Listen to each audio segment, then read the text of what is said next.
CTV Edmonton, local breaking news with Jeremy Thompson. My fellow Albertans, tonight I wish to speak with you about the debate we are having in this province on the future of Alberta and Canada. Tonight on CTV News, the Premier takes over the airwaves to announce a 10th referendum question for this fall. Good evening. Albertans will vote on staying in Canada this October, but the results will not be binding. The Premier made the announcement in a televised address this evening, saying she and her party believe Alberta should stay. CTV's Connor Hogg is here in studio with more. Connor, what will Albertans be voting on this fall? Jeremy, this fall, Danielle Smith says a 10th referendum question will be posed to Albertans, asking whether Alberta should remain a province of Canada or whether the province should start the legal process that would eventually lead to a binding referendum to separate from Canada. Kicking the can down the road only prolongs a very emotional and important debate. And muzzling the voices of hundreds of thousands of Albertans wanting to be heard is unjustifiable in a free and democratic society. It's time to have a vote, understand the will of Albertans on this subject, and move on. Smith says her government's appeal of the Stay Free Alberta pro-separation petition question could take months or years, and the victory for First Nations is legally binding until an appeal is successful. She says this new question will determine whether there is enough of an appetite for separation. Because of the wording, it would still be valid even with the recent court decision. Stay Free Alberta's Jeffrey Rath says Smith's newest move sounds more like something that would have been said by her predecessor, Jason Kenney. He believes that Smith will be subjected to a review of these issues and her leadership by her own party. People on our side of the equation are going to be incandescently angry that they've been lied to, that they've been misled, that they've had their trust abused. I think we're going to move on from her premiership is what we're going to move on from. Because all she's done is ensured that that this festering issue remains outstanding until after the next provincial election. Smith says now is the time to stop demonizing disagreements between Albertans and use the power of hope and persuasion to reject the language of division. She supports Alberta remaining a part of Canada and hopes to convince others that a unified Canada can work for them. The Premier says the new question will ensure the voices of the 400,000 Albertans who voted for the Forever Canadian petition and the 300,000 who voted for the Stay Free Alberta petition will be heard. Jeremy? All right, thank you, Connor. That is CTV's Connor Hogg reporting in studio for us tonight.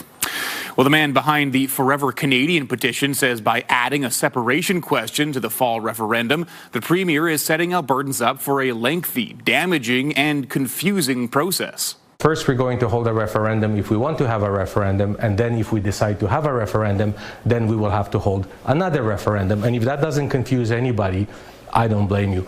But that's not what leadership is all about. Former Deputy Premier and petition organizer Thomas Lukaszuk says his Forever Canadian group has a busy summer of advocacy ahead. He says talk of separation has already had an impact on Alberta's economy. Well, Alberta's Lieutenant Governor had a distinctly Canadian message during today's cabinet shuffle swearing in. We must not lose sight of our goal, the desire to improve the lives of our fellow Albertans. For this reason, it is all the more important that our elected officials orient themselves around the basic principles of democracy, the rule of law, and good government that define our Canadian way of life. The cabinet shuffle comes as Finance Minister Nate Horner and Hospitals Minister Matt Jones leave their roles. Adriana LaGrange is taking on a new health portfolio. She'll be in charge of hospitals. Taking over for primary and preventative health services is Justin Wright. Jason Nixon is the new Minister of Finance. There are also new ministers for agriculture, utilities, and assisted living. Well, federal Conservative leader Pierre Poilievre says he will be campaigning for the pro-Canada side. I want a strong Alberta within a united Canada, and all conservatives will be campaigning for Canadian unity in Alberta, and potentially, we hope not, but potentially in Quebec as well if the separatists win there. Poilievre went on to blame the Prime Minister for the rise in separatist sentiment. He suggests Mark Carney do more to end it by pushing resource development and dropping the gun buyback program. An afternoon fire has damaged 2 homes in Fort Saskatchewan. Officials say with that city say Fort Saskatchewan and Strathcona County emergency crews responded to the call. The fire severely damaged 1 home with the roof caving in some areas. The siding on the home next door also melted. No injuries have been reported. Investigators are still looking into the cause. Well, the Edmonton Police Service is using ethical hackers to stop scammers in their tracks. The service says the unorthodox collaboration has helped prevent the loss of tens of millions of dollars. CTV's Nerman Issa explains. Criminals are getting smarter, more innovative, and reaching further. Edmonton's police chief says fraud investigations have become more advanced. From a policing perspective, this has dissolved our physical borders and means these investigations aren't what they used to be. EPS has now hired hackers for its fraud investigations. They've been working with police since last July. A unique opportunity for us to actually get involved before things could actually happen and people were victimized. EPS says ethical hackers target frauds that are in progress. They engage with scam centers, then use their expertise to hack into its systems and gain access. They capture data on victims. They can hear victims on the phone. They can see information going back and forth. And then they will then in turn provide that intelligence information to us so that we can then engage. In 10 months, EPS says it's intercepted more than $45 million from getting into the hands of scammers. Without them, we wouldn't be here to talk about this investigative success. Ethical hackers have a very important role with law enforcement. This cybersecurity analyst says it's now a crucial skill. Crime has also become more digital. It is inevitable that we're going to see more of these collaborations, more of these types of stories, and more people getting criminally charged as a result of the efforts of law enforcement working with these experts and private industry. EPS says as long as crime goes online, it'll be crucial to use ethical hackers. It's also worked with dozens of law enforcement agencies, including the U.S. Secret Service. Nair Misa, CTV News, Edmonton. Police are looking for an SUV they say is connected to a homicide in Castle Downs earlier this year. In February, officials found 38-year-old Ali Nur Mohammed Musa injured with gunshot wounds. He died in hospital. Investigators have released these photos of what they call a suspect vehicle. It's a black Audi Q5. The model year is believed to be from 2012 to 2015. Anyone with information is asked to call police or Crime Stoppers. A man who dropped a dumbbell off an Edmonton overpass, injuring a woman, was sentenced late this afternoon. As CTV's Amanda Anderson reports, it's a sentence to be served in the community. A couple with their newborn child were driving on this stretch of the Whitemud freeway in March 2024 when a large metal object went through their windshield. Police released this video showing what a court has since learned was a 20-pound dumbbell dropped onto traffic below. It hit the woman's foot. She was sitting in the middle row of seats in the van. Her newborn was in the row behind her. The woman suffered a broken foot that continues to impact her daily life. This incident has created fear that such dangerous actions could happen again, putting me and my family at risk. The woman wrote in a victim impact statement read in court during a sentencing hearing for the man responsible, Getnet Tekle. Edmonton police tell me Tekle was linked to 6 incidents on the Whitemud around March 2024. He pleaded guilty to one of the 15 charges he was facing, aggravated assault.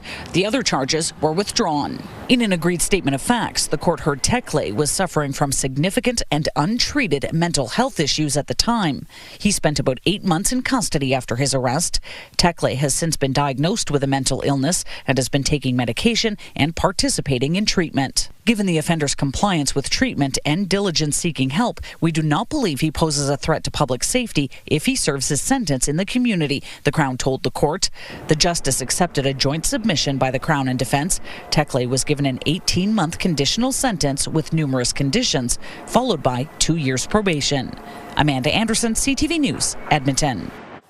Our city's role in the modern artificial intelligence landscape is rapidly expanding. Tens of millions of dollars are flowing into local research and innovation, something celebrated this week at an enormous AI conference in our city. CTV's Curtis Goodrum reports.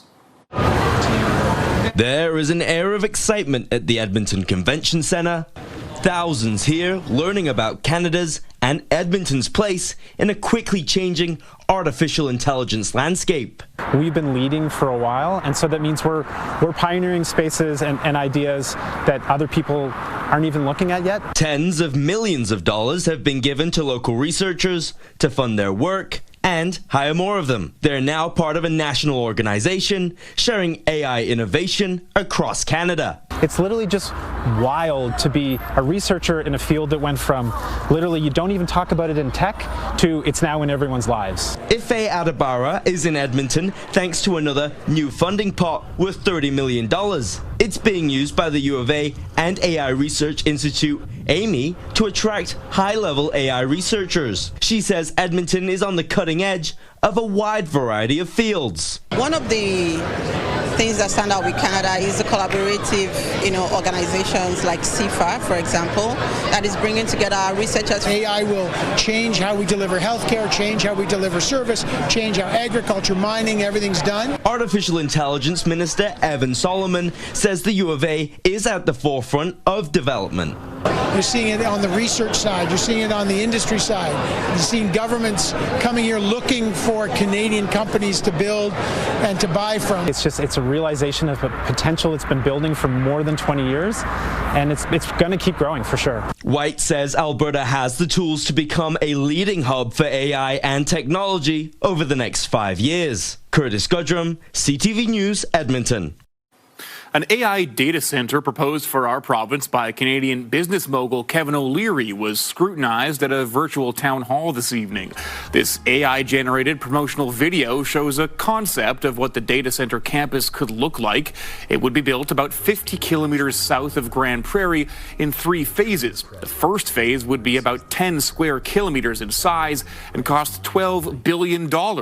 Advocacy group Public Interest Alberta hosted the virtual town hall to warn the public about the potential impact the development could have on water, wildlife, agriculture, and energy costs. Jenny Jeremy worked as a scientist in the oil and gas industry before becoming an activist. This site was once supposed to be a hydrogen plan.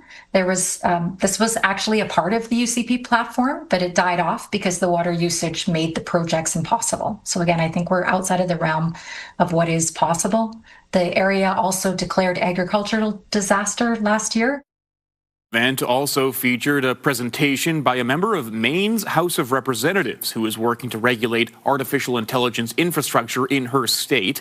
Organizers say Kevin O'Leary's company will be hosting an in-person town hall in Grand Prairie about the proposed data center on June 4th.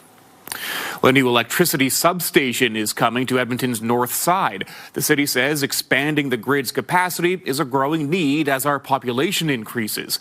As CTV's Miriam Valdez-Carletti reports, Edmontonians will be footing some of the cost for their nearly $400 million project. Shovels are in the ground, ready to start construction on one of the largest power grid upgrades Edmonton has seen. The Northeast system is currently strained, and this will help us meet long-term demands, electrical demands on our system, which is growing. This land at 125 Avenue and 62nd Street will become EPCOR's City of Edmonton Transmission Reinforcement Project, also known as CEDAR, an increased electrical capacity needed due to population growth. Our goal is simple: to make sure Edmonton has reliable electricity before problems happen. This allows us to replace things on a planned basis rather than reacting to failures that may occur from aging infrastructure.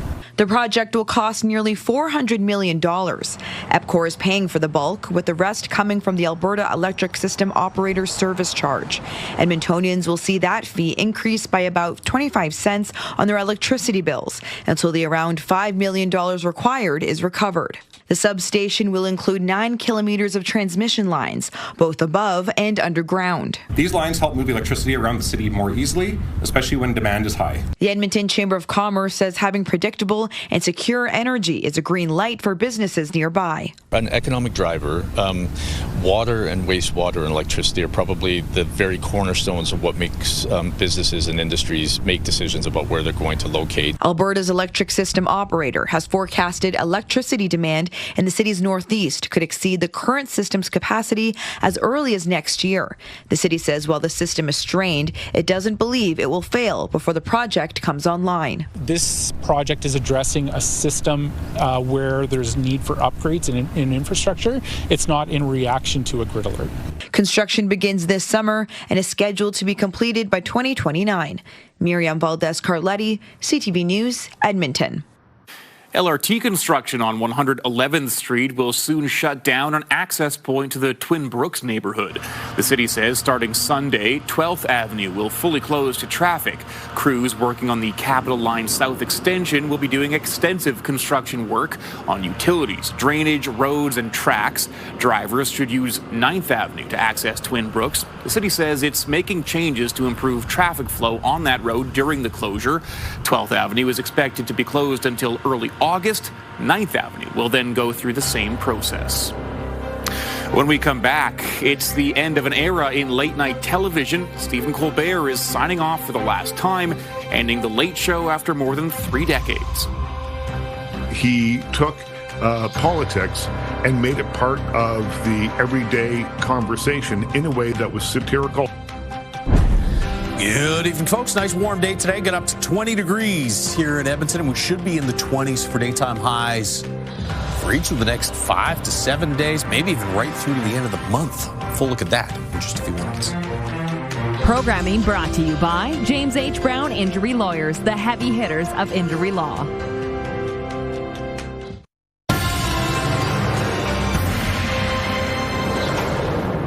A passenger on a U.S.-bound plane who had recently visited East Africa has been sent back to Paris after the plane was diverted to Montreal. The flight was diverted due to U.S. flight restrictions related to the Ebola outbreak in Congo. The plane was en route from Paris to Detroit when it landed at Trudeau International Airport. The passenger was then sent back to Paris. U.S. officials say they boarded the flight in error. Meanwhile, in Ontario, one person is in hospital being tested for the virus after recently returning from East Africa. There are currently no confirmed cases in Canada. And Canadian aid workers are heading to the Congo as part of the Ebola outbreak response. The team will include workers from the Canadian Red Cross. They're hoping to arrive in the Congo in the next few days. A team of public health and logistics experts is already on their way. Their work will include contact tracing, psychological support, and helping people get to treatment centers. Well, about 10,000 Canadian troops have been asked to hand in some of their field gear to help with what the Defense Department calls critical equipment shortages. It doesn't send a very positive message, even though it might be normal. It just indicates just how weak the procurement system is, how low the stockpiles are, and just how much demand there is on operations right now. Items requested include rucksacks, patrol sacks, tactical vests, and fragmentation vests. The Defense Department says the equipment will be reissued to deployable units as non-deployable units do not require them for day-to-day duties. It says these types of requests are issued periodically. Well, Stephen Colbert will deliver a final sign-off tonight as The Late Show comes to an end after 33 years. Is there anything that we have not touched on before we move on to this? I'm curious. The outrage that your show is being thrown off the air? Yeah. While CBS says it's pulling the show for financial reasons, many believe it's related to Colbert's mocking of a $16 million settlement between the network's parent company and U.S. President Donald Trump. Trump has repeatedly criticized Colbert. Rival late-night hosts are planning to air reruns out of respect for Colbert's swan song. Well, there's a new way for visitors to explore the ice field in Jasper National Park. Pursuit Attractions and Hospitality has launched the world's first electric-powered ice explorer to shuttle guests around the Athabasca Glacier. The vehicle charges through onboard solar panels and regenerative braking. Built by a Manitoba company, Pursuit says passengers will experience a quieter ride. The launch is a pilot project to determine if more EVs will be part of the Ice Explorer fleet in the future. The latest Statistics Canada numbers show more Canadians are continuing to avoid travel to the United States. In March, Canadian returns from the U.S. dropped by nearly 6.5% compared to the same month last year. That's the 15th straight month of year-over-year decline. Canadians haven't stopped traveling, though. There were 1.6 million returns from overseas trips in March, a 3.5% increase. Well, the iconic Banff sign is going into storage just as the busy tourist season ramps up. The town says the sign needs to be temporarily moved so a new park can be completed. The area near the train station is getting new sidewalks, paths, public seating, trees, and landscaping. Officials say the sign will be in storage for 3 to 4 weeks. Well, some of the stars of RuPaul's Drag Race will shantae into Edmonton next year. The RuPaul's Drag Race Work the World Tour will be at the River Cree on March 20th. It will feature all-star queens, including Asia O'Hara, Vanessa Vanjie, and Latrice Royale. Tickets go on sale next Thursday. The Edmonton Comics and Entertainment Expo has revealed some of the stars appearing at this year's event. All right, let's get to work, yeah? We think Carl Urban, Erin Moriarty, Toomer Capone, and Colby Minofi from Amazon Prime series The Boys will be in Edmonton this September. Fans can meet them and other celebrity guests at autograph signings, photo ops, and live on-stage Q&As. Tickets for the expo are available now. It takes place September 18th to 20th.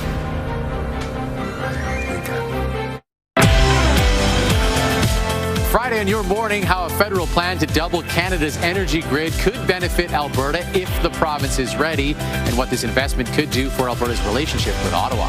Your Morning Edmonton, weekdays. Programming brought to you by Final Symphony with your Edmonton Symphony Orchestra. Learn more at winspearcenter.com. Welcome back. It was a cool start to the day. 3 degrees in the city. A couple weather stations just outside the city slipping below the freezing mark, but we made it above average and back to 20 for a daytime high today. That's the first time we're at 20 or warmer since Wednesday of last week. And now it looks like right through the rest of the month, we should be in the 20s for daytime highs. Get a chance of some scattered showers. We'll start the day under mostly cloudy skies in the Edmonton area. Looks like most of these sprinkles are going to pass by the city, but midday you might see a few little spotty showers. Better chance in the afternoon and evening north and west of the Edmonton region to see some showers and thunderstorms. 1 or 2 of those cells may slide through the Edmonton area tomorrow evening. Saturday.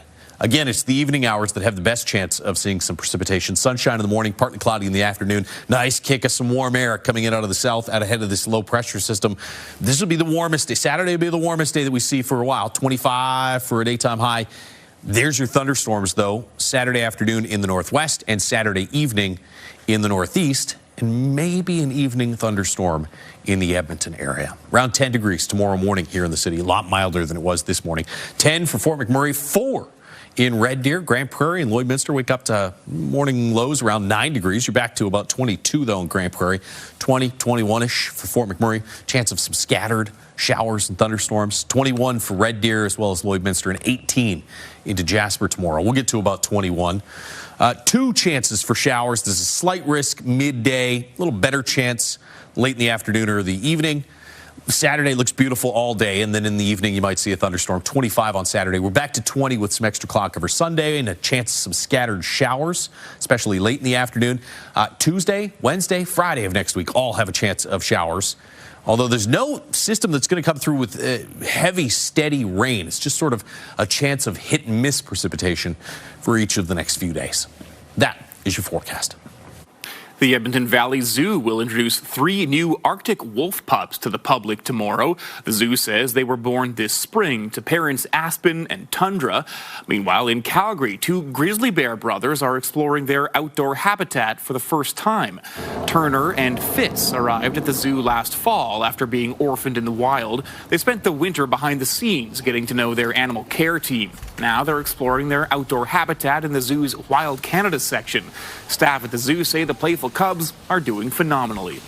They're doing great. Health-wise, they are growing as expected for young, just over a year-old grizzly cubs. Their weights are awesome. They are sitting at 110 kilograms for Fitz, and Turner is about 116 kilograms, so right on par with where they should be.